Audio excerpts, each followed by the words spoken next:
السلام علیکم جی، آج گلبرگ شہید کی برسی تھی اور یہ فریڈم موومنٹ کے انڈر آج یہاں پروگرام رکھا گیا اور یہ تمام کشمیر کی تمام جو سیاسی پارٹی تھی ان کے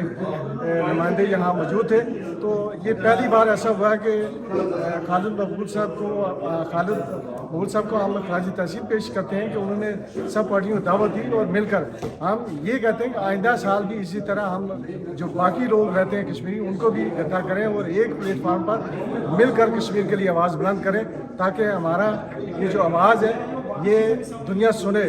تو ہمیں سب سے پہلے ہمیں یونائٹ ہونے کی ضرورت ہے، اس کے بعد ہم کال دیں کہ دوسرے بھی ہمارا ساتھ دیں۔ تو میں یہ چاہتا ہوں کہ برسی کے حوالے سے آئندہ سال تمام سیاسی اور غیر سیاسی جماعتوں کو جو کشمیر کی نمائندگی کرتی ہیں ان کو ایک پلیٹ فارم پر جمع ہونے کی ضرورت ہے، تو پھر ہم آزادی کے لیے کچھ کر سکتے ہیں۔ بسم اللہ الرحمن الرحیم۔ آج قائد کشمیر گلبرگ شہید کی برسی کے حوالے سے پروگرام تھا نیو یارک میں، اور کشمیریوں کی بڑی تعداد نے شرکت کی اور گلبرگ کو اخراج تحسین پیش کرنے کے لیے اور ان کے نظریے پہ عمل کرنے کے لیے کشمیریوں نے آج یہ وعدہ کیا ہے کہ ہم گلبرگ شہید کی جو نظریہ تھا، جو کہ